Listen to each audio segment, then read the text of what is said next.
नमस्कार दोस्तों, स्वागत है आप सभी लोगों का सोनू स्टडी क्लास है यूट्यूब चैनल में। दोस्तों मैं आप लोगों को एनसीईआरटी बुक क्लास 12 मनोविज्ञान चैप्टर 1 मनोवैज्ञानिक गुणों में विभिन्नताएं पर प्रश्न उत्तर मैं आप लोगों को इस वीडियो में बताऊंगा। प्रश्न नंबर 1, किस प्रकार मनोविज्ञान बुद्धि का लक्षण और उसे परिभाषित करते हैं? उत्तर, मनोवैज्ञानिकों द्वारा बुद्धि के स्वरूप को बिल्कुल भिन्न ढंग से समझ जाता है। अल्फ्रेड बिने बुद्धि के विषय पर शोध कार्य करने वाले पहले मनोवैज्ञानिकों में से एक थे। उन्होंने बुद्धि का अच्छा निर्णय लेने की योग्यता और अच्छा तर्क प्रस्तुत करने की योग्यता के रूप में परिभाषित किया। वेसलर, जिसका बनाया गया बुद्धि परीक्षण बहुत व्यापक रूप से उपयोग किया जाता है, वह बुद्धि को उसकी प्रकार्यात्मकता के रूप में समझता, अर्थात उन्होंने पर्यावरण के प्रति अनुकूल होने में बुद्धि के मूल्य को महत्व प्रदान किया। वेसलर के अनुसार बुद्धि व्यक्ति की वह समग्र क्षमता है जिसके द्वारा व्यक्ति सभी विवेक चिंतन करने, स्वदेश से व्यवहार करने तथा अपने पर्यावरण से प्रभावी रूप से निपटने में समर्थ होता है। कुछ अन्य मनोवैज्ञानिकों जैसे गार्डनर और स्टर्न वर्ग का सुझाव है कि एक बुद्धिमान व्यक्ति न केवल अपने पर्यावरण से अनुकूलन करता है बल्कि उनमें सक्रियता से परिवर्तन और परिमार्जक भी करता है। प्रश्न नंबर 2, किस सीमा तक हमारी बुद्धि आनुवंशिकता, प्राकृतिक और पर्यावरण पोषण का परिणाम है? विवेचना कीजिए। उत्तर, कुछ लोग दूसरों की तुलना में अधिक बुद्धिमान होते हैं। ऐसा उनकी आनुवंशिकता के कारण होता है। फिर पर्यावरण कारकों के प्रभाव के कारण बुद्धि पर आनुवंशिक के प्रभाव के परिणाम मुख्य रूप से जुड़वा बच्चों का अध्ययन में दिखता है। साथ साथ पाले गए जुड़वा बच्चों की बौद्धिक में 0.90 संबंध पाया गया है। बाल्यावस्था में अलग अलग करके जुड़वा बच्चों की बुद्धि, व्यक्तित्व और व्यवहार कारक विशेषताओं से पर्याप्त समानता दिखाई देती है। अलग अलग पर्यावरण में पाले गए समरूप जुड़वा बच्चों की बुद्धि में 0.72 सहसंबंध है। साथ साथ पाले गए भात्र जुड़वा बच्चों की बुद्धि में 0.60 सहसंबंध, साथ साथ गए बहनों की बुद्धि में सहसंबंध तथा अलग अलग पाले गए सहोदर की बुद्धि में 0.25 संबंध पाया गया है। इसी संबंध में अन्य प्रमाण दंतक बच्चों के उन अध्ययनों से प्राप्त हुए हैं जिनमें यह पाया गया है कि बच्चों की बुद्धि गोद लेने वाले माता पिता, जन्म देने वाले माता पिता से अधिक समान होती है। बुद्धि पर पर्यावरण के प्रभाव के कारण संबंध में किए गए अध्ययनों से ज्ञात हुआ कि जैसे जैसे बच्चों की आयु बढ़ती जाती है उसका बौद्धिक स्तर गोद लेने वाले का माता पिता की बुद्धि के निकट पहुंच जाते हैं।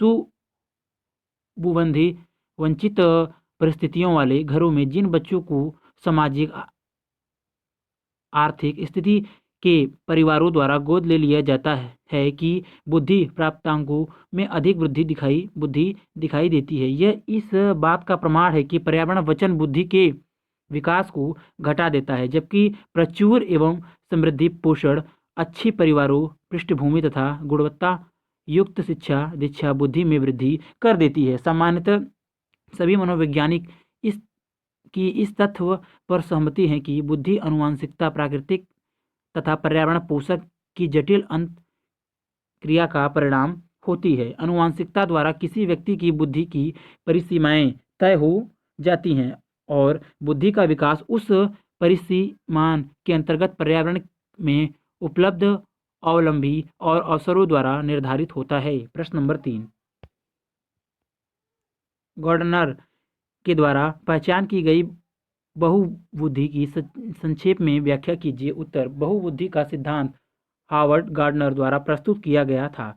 उनके अनुसार बुद्धि कोई एक तत्व नहीं है बल्कि भिन्न प्रकार की बुद्धियों का अस्तित्व होता है। प्रत्येक बुद्धि एक दूसरे से स्वतंत्र रहकर कार्य करती है।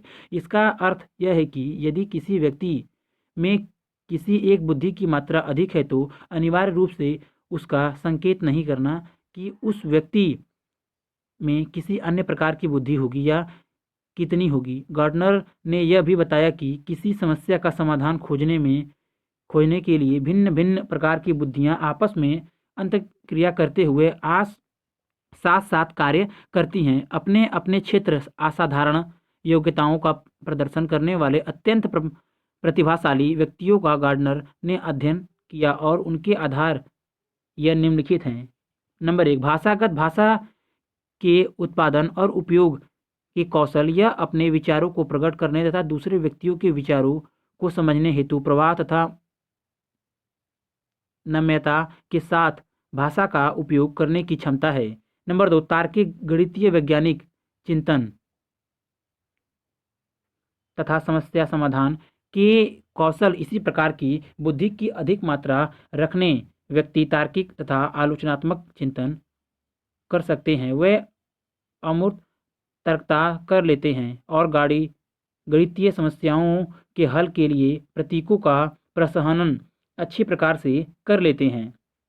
नंबर 3, दैसिक दस्य बिंब तथा प्रतिरूप निर्माण के कौशल। यह मानसिक बिंबों को बनाने, उनका उपयोग करने तथा उनमें मानसिक धरातल पर प्रतिमार्जन करने की योग्यता है। इस बुद्धि को अधिक मात्रा में रखने वाला व्यक्ति सरलता से दैसिक सूचनाओं को मस्तिष्क में रख सकते हैं।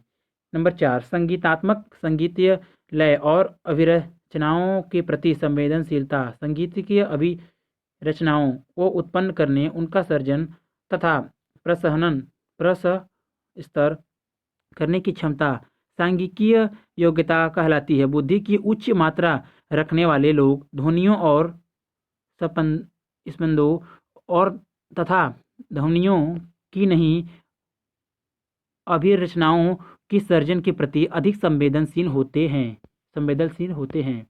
प्रश्न नंबर 4, किस प्रकार त्रिचापीय सिद्धांत बुद्धि को समझने में हमारी सहायता करती है। उत्तर, रॉबर्ट राउथरबर्ग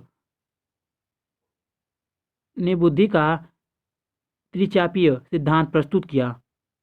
स्टर्नबर्ग के अनुसार बुद्धि वह योग्यता है जिससे व्यक्ति अपने पर्यावरण के प्रति अनुकूलित होता है, अपने तथा अपने समाज और संस्कृति के उद्देश्यों की पूर्ति हेतु रैन के कुछ पक्षों का चयन करता है और उन्हें परिवर्तित करता है। इस सिद्धांत के अनुसार मूल रूप से बुद्धि 3 प्रकार की होती है: घटकीय, अनुभवी तथा संदर्भिक। नंबर 1, घटकीय बुद्धि। घटकीय या विश्लेषणात्मक बुद्धि द्वारा व्यक्ति किसी समस्या का समाधान करने के लिए प्राप्त सूचनाओं का विश्लेषण करता है।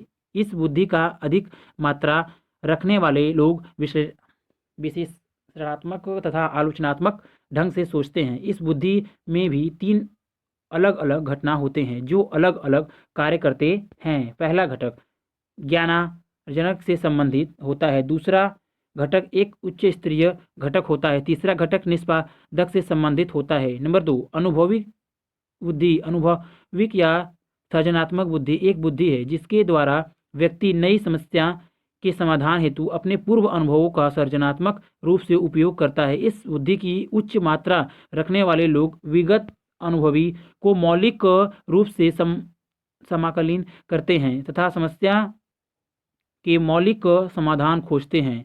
नंबर 3, संदर्भिक बुद्धि। संदर्भिक या व्यवहारिक बुद्धि है जिसके द्वारा व्यक्ति अपने दिन प्रतिदिन के जीवन में आने वाली पर्यावरणीय मांगों से निपटता है। इस बुद्धि की अधिक मात्रा रखने व्यक्ति अपने वर्तमान पर्यावरण से शीघ्र अनुकूलित हो जाते हैं, फिर वर्तमान पर्यावरण की अपेक्षा अधिक अनुकूल पर्यावरण का चयन कर लेते हैं या फिर अपनी आवश्यकताओं के अनुरूप पर्यावरण में चार्विक परिवर्तन कर लेते हैं। रीटवर्क का त्रिचापीय सिद्धांत बुद्धि को समझने के लिए चुनना परिणाम उपयोग के अंतर्गत आने वाले सिद्धांत को एक प्रतिनिधि सिद्धांत। प्रश्न नंबर 5, प्रत्येक बौद्धिक क्रिया 3 तंत्रिकीय तंत्रों के स्वतंत्र कार्यों को सम्मिलित करती है।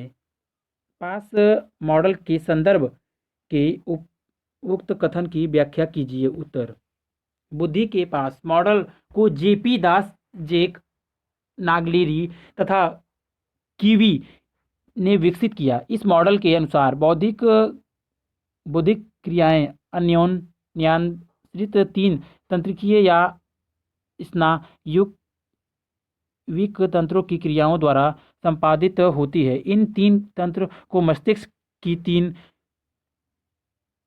प्रकारात्मक इकाई कहा जाता है। यह तीन इकाई क्रमशः भाव, प्रबोधन, अवधान, कूट, संकेतन या प्रकरण और योजना निर्माण का कार्य करती हैं। नंबर 1, भाव, प्रबोधन, अवधान। भाव प्रबोधन की दशा किसी भी व्यवहार के मूल में होती है, क्योंकि यदि किसी उद्दीपन की ओर हमारा ध्यान आकर्षित कराती है। भाव प्रबोधन तथा अवधान की व्यक्ति को सूचना का प्रकरण करने के योग्य बनाता है। भाव प्रबोधन के इष्टतम स्तर के कारण हमारा ध्यान किसी समस्या के प्रासंगिक पक्षों की ओर आकृष्ट होता है। भाव प्रबोधन का बहुत अधिक होना अथवा बहुत कम होना अभाव को बाधित करता है। उदाहरण के लिए, जब अध्यापक कहते हैं कि अमुक दिन सबकी एक परीक्षा ली जाएगी, तो छात्रों का भाव प्रबोधन बढ़ जाता है और वे प्रबोधन उसके ध्यान को प्रासंगिक अध्यायों की विषय वस्तुओं को पढ़ने, दोहराने तथा सीखने के लिए अभिप्रेरित करता है। नंबर 2, सहकालिक तथा अनुक्रमिक प्रक्रमण। अपने ज्ञान भंडार में सूचनाओं का समाकलन सहकालिक अथवा अनुक्रमिक रूप से कर सकते हैं। विभिन्न प्रत्ययों को समझने के लिए उनके पारंपरिक संबंधों का प्रत्यक्षण करते हुए उनको एक सार्थक प्रतिरूप में समाकलित करते समय सहकालिक प्रक्रमण होता है। उदाहरण के लिए, रेवेन्स प्रोग्रेसिव मैट्रिक्स RPM परीक्षण में परीक्षार्थी को एक अपूर्ण अभिकल्प या डिजाइन दिखाया जाता है और उसे दिए गए 6 विकल्पों में से उस विकल्प को चुनना होता है जिससे अपूर्ण अभिकल्प पूरा हो सके। सहकालिक प्रक्रमण द्वारा दिए गए अमूर्त चित्रों के प्रासंगिक संबंधों को समझने में सहायता मिलती है। अनुक्रमिक प्रक्रमण उस समय होता है ताकि उस सूचना का पुनः स्मरण की अपने बाद वाली सूचना का पुनः स्मरण करा देता है। गिनती सीखना, वर्णमाला सीखना, गुणन सारणी को सीखना आदि अनुक्रमिक प्रक्रमण के उदाहरण है। नंबर 3, योजना बुद्धि का एक आवश्यक अभिलक्षण है। जब किसी सूचना की प्राप्ति और उसके पश्चात उनका प्रक्रमण हो जाता है तो योजना सक्रिय हो जाती है। योजना के कारण हम क्रियाओं के समस्त संभावित विकल्पों के बारे में सोचने लगते हैं, लक्ष्य की प्राप्ति हेतु योजना को कार्यान्वित करते हैं तथा कार्यान्वयन से उत्पन्न परिणामों को प्रभाविता का मूल्यांकन करते हैं। यदि कोई योजना इष्ट फलदायक नहीं होती तो हम कार्य या स्थिति की मांग के अनुरूप उसमें संशोधन करते हैं। प्रश्न नंबर 6, क्या बुद्धि के प्रत्ययकरण में कुछ सांस्कृतिक भिन्नताएं होती हैं? उत्तर, संस्कृति रीति रिवाजों, विश्वासों, अभिवृत्तियों तथा कला और साहित्य में उपलब्धियों की एक सामूहिक व्यवस्था को कहते हैं। इस सांस्कृतिक प्रचालों के अनुरूप ही किसी व्यक्ति की बुद्धि के ढलने की संभावना होती है। अनेक सिद्धांतकार बुद्धि को व्यक्ति की विशेषता समझते हैं और व्यक्ति की सांस्कृतिक पृष्ठभूमि की अपेक्षा कर देते हैं, परंतु अब बुद्धि के सिद्धांतों में संस्कृति की अनन्य विशेषताओं को भी स्थान मिलने लगा है। स्टर्नबर्ग के सांदर्भिक अथवा व्यवहारिक बुद्धि का अर्थ यह है कि बुद्धि संस्कृति का उत्पादन होती है। वाइगोट्स्की का भी विश्वास था कि व्यक्ति की तरह संस्कृति का भी अपना एक जीवन होता है, संस्कृति का भी विकास होता है और उसमें परिवर्तन होता है। इसी प्रक्रिया में संस्कृति ही सिद्धांत करती है कि अंततः किसी व्यक्ति का बौद्धिक विकास किस प्रकार का होगा? वाइगॉट्स्की के अनुसार कुछ प्रारंभिक मानसिक प्रक्रिया जैसे रोना, माता की आवाज़ की ओर ध्यान देना, सुधकना, चलना, दौड़ना आदि जैसे समस्या का समाधान करने तथा चिंतन करने आदि की शैलियाँ मुख्यतः संस्कृति का प्रतिफल होती है। तकनीकी रूप से विकसित समाज में समाज के व्यक्ति ऐसी बाल पोषण नीतियाँ अपनाते हैं जिससे बच्चों में सामान्यकरण तथा अमूर्तकरण गति न्यूनतम प्रयास करने तथा मानसिक स्तर पर वस्तुओं का प्रहस्त्र करने की क्षमता विकसित हो सके। ऐसे समाज बच्चों में एक विशेष प्रकार के व्यवहार के विकास को ढलावा देते हैं जिसे हम तकनीकी बुद्धि कह सकते हैं। ऐसे समाजों में व्यक्ति अवधान देने, प्रेक्षण करने, विश्लेषण करने, अच्छा निस्साधन करने, तेज काम करने तथा उपलब्धि की ओर उन्मुख रहने आदि कौशलों की परीक्षा की जाती है।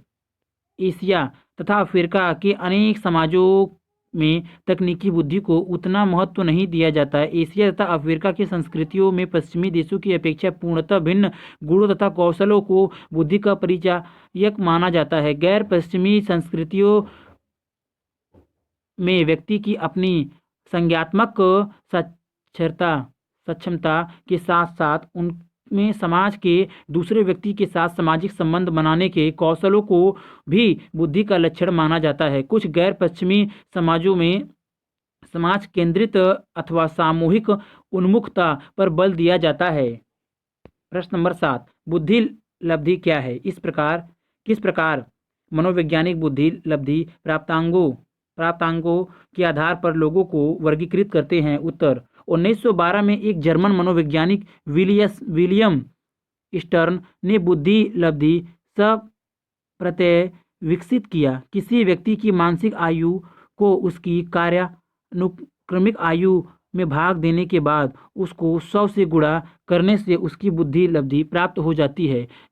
बुद्धि लब्धि मानसिक आयु कालानुक्रमिक आयु गुणे 100 गुणा करने में 100 की संख्या का उपयोग दशमलव भिन्न प्राप्तांक करने के लिए किया जाता है। यदि किसी व्यक्ति की मानसिक आयु तथा कालानुक्रमिक आयु बराबर हो तो उसकी बुद्धि लब्धि 100 प्राप्त होती है। यदि मानसिक आयु कालानुक्रमिक आयु से अधिक हो तो बुद्धि लब्धि 100 से अधिक प्राप्त होती है। बुद्धि लब्धि 100 से कम उस दशा में प्राप्त होती है जब मानसिक आयु कालानुक्रमिक आयु से कम हो। किसी जनसंख्या की बुद्धि लब्धि प्राप्तांक का माध्यम होता है। जिस व्यक्तियों की बुद्धि लब्धि प्राप्तांक 90 से 110 के बीच होती है उन्हें सामान्य बुद्धि वाला कहा जाता है। जिनकी बुद्धि लब्धि 70 से भी कम होती है वे बौद्धिक अस्वस्थता से प्रभावित समझे जाते हैं और उनकी बुद्धि लब्धि 130 से अधिक होती है असाधारण रूप से प्रतिभाशाली समझने वाले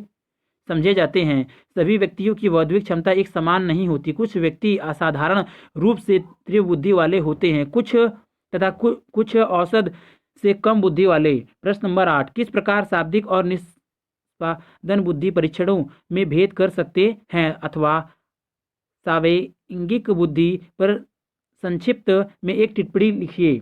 उत्तर, एक बुद्धि परीक्षण पूर्णतः शाब्दिक, पूर्णतः अशाब्दिक अथवा पूर्णतः निष्पादन परीक्षण हो सकता है। इसके अतिरिक्त कोई बुद्धि परीक्षण इन तीनों प्रकार के परीक्षणों के एकांशों का मिश्रित रूप भी हो सकता है। शाब्दिक परीक्षणों में परीक्षार्थी को मौखिक अथवा लिखित रूप से शाब्दिक अनुक्रिया करती होती है, इसलिए शाब्दिक परीक्षण केवल साक्षर व्यक्तियों को ही दिया जा सकता है, जबकि निष्पादन परीक्षण में परीक्षार्थी को केवल कार्य संपादित करने के लिए कुछ वस्तुओं या अन्य सामग्री का प्रसहन करना होता है। एकांशों को उत्तर देने के लिए लिखित भाषा के उपयोग की आवश्यकता नहीं होती। उदाहरण के लिए कोह के ब्लॉक डिजाइन परीक्षण लड़की के कई घनाकार गुटके होते हैं। परीक्षार्थी को दिए गए समय के अंतर्गत घटकों को इस प्रकार बिछाना होता है कि उससे दिया गया डिजाइन बन जाए। निष्पादन परीक्षण का एक लाभ यह है कि उन्हें भिन्न भिन्न संस्कृतियों के व्यक्तियों को आसानी से दिया जा सकता है। प्रश्न नंबर 9, सभी व्यक्तियों में समान बौद्धिक क्षमता समान नहीं होती। कैसे अपनी बौद्धिक योग्यताओं में लोग एक दूसरे से भिन्न होते हैं, व्याख्या कीजिए। उत्तर, बौद्धिक योग्यताओं के आधार पर लोगों की क्षमता अलग होती है और इसी आधार पर उन्हें वर्गीकृत किया जाता है। बौद्धिक योग्यताओं और क्षमताओं के आधार पर ही कोई व्यक्ति किसी काम को अंजाम देता है या किसी समस्या का समाधान करता है। जेपी दास के अनुसार बुद्धि के अंतर्गत मानसिक प्रयास, दृढ़ निश्चित के साथ ही जाने वाली क्रियाएं, अनुभूतियां तथा मत के साथ साथ ज्ञान निवेदन करने की योग्यता तथा समझ जैसी संज्ञानात्मक क्षमताएं भी आती हैं। अतः बुद्धि के अंतर्गत संज्ञानात्मक घटक के साथ साथ अभिप्राणात्मक तथा भावनात्मक घटक भी होते हैं। पश्चिमी विचारक बुद्धि के अंतर्गत मात्र संज्ञानात्मक कौशलों को ही प्राथमिक महत्व का स्वीकार करते हैं, परंतु इसके विपरीत भारतीय परंपरा में अधूल बताई बुद्धि के अंतर्गत स्वीकार की जाती है संज्ञानात्मक क्षमता, संदर्भ की समझ, विभेदन क्षमता, संप्रेषण योग्यता और समस्या समाधान योग्यता, सामाजिक क्षमता, सामाजिक व्यवस्था के लिए समान, दूसरों के प्रति प्रतिबद्धता और चिंता, दूसरे के परिप्रेक्ष्य को समान देना, सांवेगिक क्षमता, आत्मसंवेग पर नियमित और आत्म परिवीक्षण, शिष्टता, ईमानदारी, आत्म मूल्यांकन और बेहतर आचरण, उद्यमी क्षमता, धैर्य, प्रतिबद्धता, परिश्रम, लक्ष्य निर्देशित व्यवहार और सतर्कता। प्रश्न नंबर 10, अपने विचारों में बुद्धि लब्धि और सांवेगिक लब्धि में से कौन सा जीवन में सफलता से ज्यादा संबंधित होगा और क्यों? अथवा सांवेगिक बुद्धि पर संक्षिप्त में एक टिप्पणी लिखिए। उत्तर, बुद्धि लब्धि व्यक्ति की बुद्धि मात्रा बनाती है और सांवेगिक लब्धि किसी भी व्यक्ति की सांवेगिक बुद्धि की मात्रा बताती है। सांवेगिक बुद्धि का मतलब है कि सांवेगिक प्रक्रमण, कुशलता और सूचना परिशुद्धता। बुद्धि लब्धि यह बताती है कि हर इंसान की बुद्धि क्षमता अलग अलग होती है। कुछ व्यक्ति असाधारण रूप से तीव्र बुद्धि वाले होते हैं तथा बहुत कम बुद्धि वाले।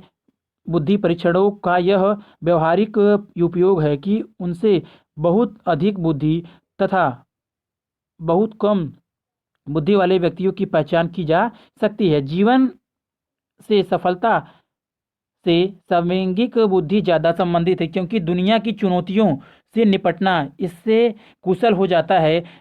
इससे शैक्षिक उपलब्धियों में भी लाभ और प्रभाव देखने को मिलता है। सांवेगिक बुद्धि का पर्याय बुद्धि के संपर्य को उसके बुद्धि अनेक कौशल जैसे अपने तथा दूसरे व्यक्तियों के संवेगों का परिशुद्ध मूल्यांकन, प्रकटीकरण तथा संवेगों का नियमन आदि का एक समुच्चय है। जीवन में सफल होने के लिए बुद्धि लब्धि और विद्यालय में अच्छा निष्पादन ही काफ़ी नहीं है। आप ऐसे अनेक लोग पाएंगे जो बुद्धि में श्रेष्ठ होते हुए भी जीवन में सफल नहीं होते हैं। प्रश्न नंबर 11, अभिक्षमता, अभिरुचि और बुद्धि से कैसे भिन्न है? अभिक्षमता का मापन कैसे किया जाता है? उत्तर, अभिक्षमता विशेष क्षेत्र क्रियाओं की योग्यता है। अभिक्षमता को विशेषताओं के ऐसे संयोजन के रूप में देखा जाता है जिसे कोई व्यक्ति परीक्षण प्राप्त करने के बाद विशिष्ट क्षेत्र संबंधित ज्ञान और कौशल अर्जित करके विशिष्ट क्षमता के रूप में प्रसारित करता है। बुद्धि का मापन करने की प्रक्रिया में मनोवैज्ञानिकों बधाई अज्ञात होता है कि समान बुद्धि रखने वाले व्यक्ति भी विशेष क्षेत्र ज्ञान अथवा कौशल को भिन्न भिन्न दक्षता के साथ अर्जित करते हैं। आप अपनी कक्षा में देख सकते हैं कि बुद्धिमान विद्यार्थी भी कुछ विषयों में अच्छा निष्पादन नहीं कर पाते। जब उनको गणित में कोई समस्या आती है तो आप सहायता चाहते हैं, परंतु जब आपको कविता समझने में कठिनाई आती है तो आप अविनाश के पास जाते हैं। भिन्न भिन्न क्षेत्रों यह विशिष्ट योग्यताएं तथा कौशल ही अवहिष्मताएं कहलाती हैं। उचित प्रशिक्षण देकर उन योजनाओं में पर्याप्त अभिवृद्धि की जा सकती है। अभिरुचि का अर्थ है कि किसी व्यक्ति का किसी क्षेत्र में रुझान और सफलता प्राप्ति की रुचि होना। अभिरुचि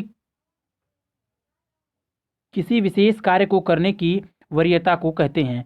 अभिक्षमता उस कार्य को करने की संभवता को कहते हैं। किसी व्यक्ति में किसी कार्य को करने की अभिरुचि हो सकती है, परंतु हो सकता है कि उसे करने की अभिक्षमता हो, हम तो उसमें उनकी अभिरुचि ना हो। तो इन दोनों की दशाओं में उसका निष्पादन संतोषजनक नहीं होता।